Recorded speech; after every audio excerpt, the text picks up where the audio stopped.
ഞാനൊരു അനുഭവം പറയുകയാണ് ജീവിതത്തിൽ. ഞാൻ ഹോസ്റ്റലിൽ നിൽക്കുന്ന സമയത്താണ് അവിടെ ഒരാൾ വലിയ ജെന്റിൽമാൻ ആയിട്ട് വന്നിട്ട് പറഞ്ഞു, ഞാൻ സിനിമ നടി കുമാരിയുടെ ആങ്ങളയാണെന്ന് പറഞ്ഞു. അപ്പൊ നമ്മുടെ പോഴന്മാരെന്താ, വേഗം സിനിമ കേട്ടാ മതി, നടിയെന്ന് കേട്ടാ ഉടനെ എല്ലാവരും കൂടി അങ്ങോട്ട് വിളിച്ചു കയറ്റി ഹോസ്റ്റലിൽ അവനെ സൽക്കാരം. അവന്റെ കൂടെ 2 പെണ്ണുങ്ങളും ഉണ്ട്. കണ്ടോ, നല്ല സാരിയൊക്കെ കൊടുത്ത് സ്ലീവ്ലെസ് ഒക്കെ ഇട്ട്. അപ്പോൾ ഭയങ്കര സിനിമാ നടികളൊക്കെ ഇല്ലേ, ഓടിയല് കിടന്ന് കണ്ട സിനിമ ഭ്രാന്തന്മാർ അവിടെ കയറ്റി മുറിയിൽ കയറ്റിട്ട് നല്ലോണം തീറ്റിച്ച് കുടിപ്പിച്ച്. അന്ന് രാത്രി ആ ഹോസ്റ്റലിൽ കള്ളം കയറി. കണ്ടോ, കള്ളം കയറി കുറെ കാശ് ജോലിക്കാരോ കറടുമുട്ടിയുമായിട്ടൊക്കെ ഓടിച്ചിട്ട് കിട്ടിയില്ല. പിന്നെ ഞാനൊരു സ്ഥലത്ത് വന്നപ്പോ ഞാൻ ഈ കള്ളനെ കാണുകയാണ്. ഒരു സ്ഥലത്ത് കുരിശുകാരുടെ അവിടെ ഭയങ്കര അത്ഭുതം. ഇവനാണ് അന്ന് കണ്ട ഉടനെ എനിക്ക് മനസ്സിലായി ഇവനല്ലാന്ന് വന്ന് മുറിയിലിരുന്ന ഭയങ്കര അത്ഭുതം. ആ പറഞ്ഞ് കൊല്ലൂർ മാലകാൻ ഇവിടെ എത്തിയിരിക്കുന്ന കണ്ടോ, ആളുകൊണ്ട് കുറെ കാരണന്മാരും എല്ലാം അവിടെ വന്ന് എല്ലാം കൂടി ഭയങ്കര പന്തലൊക്കെ അങ്ങോട്ട് കെട്ടി. അക്കാലത്ത് ഞാൻ അന്നെനിക്ക് വിശ്വാസമില്ലാത്ത കാലമാണ്.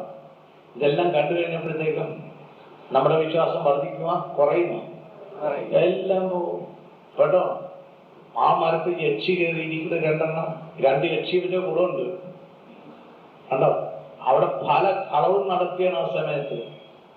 ഒരു ഗ്യാങ്ങാണത്. നമുക്ക് ജ്ഞാനമുണ്ടോ? ഇല്ല. യാക്കോബ് 3:17 ആർക്കുമില്ല, ജ്ഞാനമില്ല, യഥാർത്ഥ ജ്ഞാനം. അപ്പൊ ഞാൻ അടുത്തിരിക്കുന്ന പള്ളിയിൽ അച്ഛനോട് പറഞ്ഞു, അച്ഛൻ ഇവന് ഇന്നതാണ് ഇങ്ങനെ കണ്ട്. ഞാൻ ഐ-വിറ്റ്നസ് കൊടുത്തു, അനുഭവിച്ചതല്ലേ.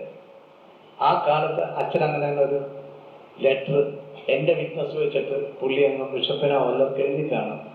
പിറ്റേ ദിവസം ഇത് അവിടെ നിർത്തി അത്ഭുതം തീർന്ന് അടയാളം തീർന്നെല്ലാം തീർന്നു. കണ്ട, അനേക തന്ത്രങ്ങൾ സാത്താനുണ്ട്. അതാണ് വിശുദ്ധ പൗലോസ് പറയുന്നത് 2 കൊറിന്തോസ് 2:10-11 അവന്റെ തന്ത്രങ്ങളെ പറ്റി നിങ്ങൾ അറിഞ്ഞിരിക്കണം. അറിയണോ വേണ്ടയോ? അറിയണം. അവന്റെ തന്ത്രങ്ങൾ അറിഞ്ഞാലേ നമ്മൾ ഈ ആത്മീയ സമരത്തിലാണ് നമ്മൾ ഇറങ്ങുന്നത്. ഈ ബൈബിളെല്ലാം കഴിഞ്ഞ് കൃപയിൽ വന്നാൽ നമ്മൾ പുറത്തോട്ട് എങ്ങനെ എന്തിനാ പോകുന്നത്? എഫേസോസ് 6:10-20 ആത്മീയ സമരം. അത് കാണപ്പെടാൻ പഠിച്ചിട്ടുള്ളവരെന്ന് കൈവക്കാമോ? പഠിക്കാത്തവരേത് പഠിക്കണം. അത് പഠിച്ചിട്ട് നിങ്ങൾ പുറത്തോട്ട് ഇറങ്ങാൻ പാടുള്ളൂ. ഇനിയിപ്പോ ലോകം ആരുടെ പിടിയിലാണ്? അവന്റെ പിടിയിലാണ്. 1 യോഹന്നാൻ 5:19 കണ്ടോ. അതുകൊണ്ട് എവിടെ ചെന്നാലും നമ്മുടെ ആയുധം എന്താണ്? ഈ ആയുധത്തിൽ വേണം ഒന്ന് വായിക്കാമാത്. എഫേസോസ് 6:10-20 അത് വായിക്കുമ്പോൾ ആ യെശയ്യാ വായിച്ച് തീർത്തിട്ട് വായിക്കുക. അപ്പൊ നിങ്ങൾക്ക് എഫക്ട് ഉണ്ടാവും. ഉഷസിന്റെ പുത്രനായ പ്രഭാത നക്ഷത്രമേ, നീ എങ്ങനെ ആകാശത്തു നിന്ന് വീണു? ജനതകളെ കീഴടക്കിയിരുന്ന നിന്നെ എങ്ങനെ തറയിൽ വെട്ടിവീഴ്ത്തി? നീ തന്നെത്താൻ പറഞ്ഞു, ഞാൻ സ്വർഗത്തിലേക്ക് കയറും. അപ്പൊ എത്ര ഞാനാണ് ഞാൻ. ഇതുകൊണ്ടാണ് ഞാൻ വന്നുപോയാൽ നമ്മൾ താഴെ പോയി. പ്രത്യേകിച്ച് ആത്മീയ മനുഷ്യര് ഈ ഞാൻ വന്നു കഴിഞ്ഞാല് ഉടനെ താഴെ പോകും. കണ്ടോ, അതാണ് അഹങ്കാരം വരാതിരിക്കണം. അമ്മയായ മറിയം പറഞ്ഞതാണ് ആ ലൂക്ക 1:51-52 സ്തോത്രഗീതത്തില്, അഹങ്കാരികളെയും ഞാൻ ചിതറിച്ചുകളെയും കണ്ടോ, മറ്റവരെ ഞാൻ എന്ത് ചെയ്യും? ഉയർത്തും. പത്രോസ് പറഞ്ഞതാണ് 1:5 5 തൊട്ട് 7 വരെ വരത്തില് തക്ക സമയത്ത് തന്നെ ഞാൻ ഉയർത്തും. അപ്പൊ കാത്തിരിക്കണം.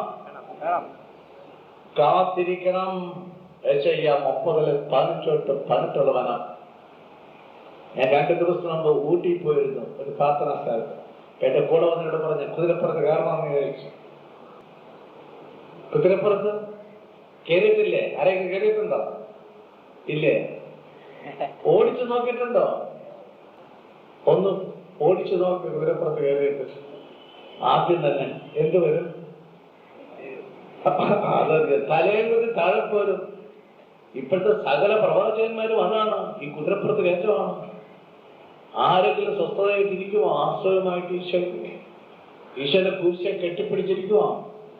വചനത്തെ കെട്ടിപ്പിടിച്ചിരിക്കുമോ? ഒരൊറ്റ ധ്യാനം കഴിഞ്ഞപ്പോൾ പോയി കൊടുക്കണമെന്ന് ഇല്ലേ, നശിപ്പിക്കുകയാണ്. കൃപയില്ലാത്തത് കൊണ്ടാണ്. കണ്ടോ, നിങ്ങൾ കാത്തിരിക്കണം. ദാനിയേൽ 12:12 1335 ദിവസം വചനത്തിൽ നിൽക്കണം, വിശുദ്ധിയിൽ നിൽക്കണം. ലോകത്തിന് ആര് പറയുന്നുണ്ടോ? വിശുദ്ധിയാണ് എല്ലാത്തിന്റെ ഇരിപ്പിടം. അജയ്യമായ പരിചയ വിശുദ്ധിയാണ്. ജ്ഞാനം 5:19.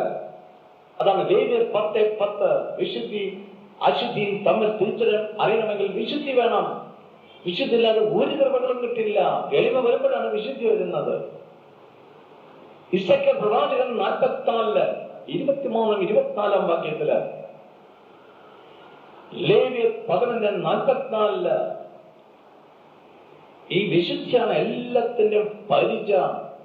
ലോകത്തിൽ വിശുദ്ധി ഉണ്ടോ ഇപ്പോ? ഇല്ല.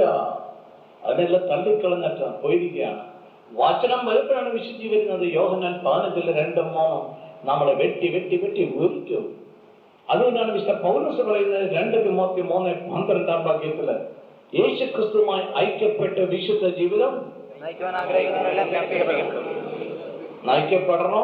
ആഗ്രഹിച്ചാൽ മതിയോ? ആഗ്രഹിച്ചാൽ മതി. അപ്പൊ പെടണം കിട്ടും. കണ്ടോ, ഒന്ന് വിശുദ്ധി പാലിച്ചു നോക്ക്. ഭർത്താവിൽ നിന്ന് ആദ്യം കിട്ടും, അല്ലെങ്കിൽ ഭാര്യയിൽ നിന്ന് ആദ്യം കിട്ടും, പിന്നെ വീട്ടിൽ നിന്ന് കിട്ടും. കണ്ടോ, വിശുദ്ധിയിലോട്ട് വരുമ്പോ, ആഗ്രഹം വരുമ്പോ, അത് വചനം വരുമ്പോഴേ ഉള്ളത്. കണ്ടോ, വചനത്തിൽ അധിഷ്ഠിതമായി ജ്ഞാനം 6:11 വനത്തില് വിശുദ്ധമായിട്ട് വിശുദ്ധിയോടെ ചെയ്താൽ വിശുദ്ധരാകും. കണ്ടോ, എവിടെയെങ്കിലും പഠിച്ചിട്ടുണ്ടോ? അപ്പം പഠിപ്പിച്ചതെന്നോ? അമ്മ പഠിപ്പിച്ചതെന്നോ? പിന്നെ എവിടെ പഠിപ്പിച്ചതെന്നോ? കളരിപ്പേറ്റുകാരൻ പഠിപ്പിച്ചതെന്നോ? പിന്നെ വക്കീല് പഠിപ്പിച്ചതെന്നോ? Chartered account പഠിപ്പിച്ചതെന്നോ? പിന്നെ സ്കൂൾ ടീച്ചേഴ്സ് പഠിപ്പിച്ചതെന്നോ?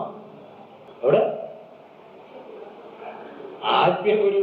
അതുകൊണ്ടാണ് 2 തിമോത്തി 3:14 നിങ്ങൾ ആരിൽ നിന്നാണ് പഠിച്ചതെന്ന് ഓർത്ത് അവിടെ സ്ഥിരമായി നിൽക്കുക. ആരിൽ നിന്നാണ് വിശുദ്ധി, എളിമയും?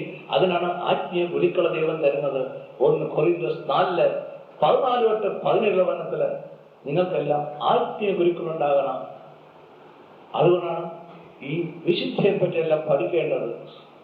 വിശുദ്ധി എളിമ വരുമ്പോഴാണ് ദൈവീയ ജ്ഞാനം തരുന്നത്. അപ്പൊ ദൈവീയ ജ്ഞാനം വരും. ജ്ഞാനം ആ 7:8 വിവേകം ജനിക്കും. അപ്പൊ ജ്ഞാനത്തിലാണ് പരിശുദ്ധാരുവി ജ്ഞാനം വരും. വെറുതെ പരിശുദ്ധാരുവി വരുമ്പോ ഇങ്ങനെ ചാടിയൊന്നല്ല പരിശുദ്ധാരുവി. നമ്മുടെ വേറെ എന്താണ്? പരിശുദ്ധാരുവി വരുമ്പോ ചാടുന്നത് മറ്റവനാണ്. മനസ്സിലായി? അവൻ കയറി നമ്മൾ ആക്രമിക്കുമ്പോഴാണ്. പരിശുദ്ധാരി വരുമ്പോ നിങ്ങൾ വളരെ സൈലന്റ് ആയിരിക്കും. ഗലാത്യ 5:22 ജ്ഞാനം 9:16-19 പരിശുദ്ധാരുവി ജ്ഞാനവും വരും. ജ്ഞാനമില്ലാത്തവൻ ദൈവത്തോട് ചോദിക്കട്ടെ എന്ന് യാക്കോബ് 5 മാറും. അവൻ പരിശുദ്ധാരി വരുമ്പോ ദൈവത്തിന്റെ ആത്മാവാണ്. ഉണ്ടോ? ദൈവത്തിന്റെ ആത്മാവ് വരുമ്പോ ദൈവത്തിന്റെ ആത്മാവാണ് നമ്മളിൽ കൂടെ സംസാരിക്കുന്നവനെ. മത്തായി 10:19-20 വാക്യത്തില് വായു യെശയ്യാ പ്രവാചകന്റെ, നീ തന്നെത്താൻ പറഞ്ഞു, ഞാൻ സ്വർഗത്തിലേക്ക് കയറും, ഉന്നതത്തിൽ ദൈവത്തിന്റെ നക്ഷത്രങ്ങൾക്കുപരി എന്റെ സിംഹാസനം ഞാൻ സ്ഥാപിക്കും. ആണ് ദൈവത്തിന്റെ മുകളിൽ പോകാൻ ആഗ്രഹമാണ്. നമ്മൾ ഈ ആത്മീയരായി നമ്മൾ വരുന്നത് തന്നെയാണ്. ആത്മീയ അഹങ്കാരം തുടങ്ങും. ഞാൻ മറ്റാളെക്കാളും വലുതാണ്. അതോ ഉത്തരദിക്കിന്റെ അതിർത്തിയിൽ സമാഗമ പർവ്വതത്തിന്റെ മുകളിൽ ഞാൻ ഇരിക്കും. ഞാൻ കണ്ട അവിടെ പോയിരിക്കും. പിന്നെ ഉന്നതമായ മേഘങ്ങൾക്ക് മീതെ ഞാൻ കയറും. ഉന്നതമായ എല്ലാത്തിനും മുകളിൽ ഞാൻ കയറും. ഞാൻ അത്യുന്നതനെ പോലെ ആകും. എന്നാൽ നീ പാതാളത്തിന്റെ അഗാധ ഗർത്തത്തിലോട്ട് നീ പോകും. കണ്ടോ? ആ പോയോ? ആ വരവാണ്. എങ്ങോട്ടാ വന്നത്? വെളിപാട് 12:9-10 നമ്മുടെ പള്ളിക്കൊന്ന് ഇതെല്ലാം കൂടി വന്ന് വീഴും ഈ മനുഷ്യൻ. ആ വലിയ സർപ്പം സർവ്വലോകത്തെയും വഞ്ചിക്കുന്ന സകല ലോകത്തെയും വഞ്ചിക്കുന്ന സാത്താനെന്നും പിശാചെന്നും വിളിക്കുന്ന ആ പുരാതന സർപ്പം അവനാണ് വന്നത്. ആദ്യം വന്ന് അവൻ ആരെ വെട്ടിലിട്ട് ഭൂമിയിലേക്ക് വലിച്ചെറിയപ്പെട്ടു. ആ ഭൂമിയിലോട്ട് വലിച്ചെറിയപ്പെട്ട് അവനോടുകൂടി അവന്റെ ദൂതന്മാരും അവന്റെ കൂടെ. അതാണ് കുട്ടിപ്പിശാചിക്കുന്നത്. ഡീമൺസ്. മനസ്സിലായോ? ഡീമൻസ്, ഇതെല്ലാം കൂടി. അതാണ് ലെഗ്യോൺ മാർക്കോസ് 5:9.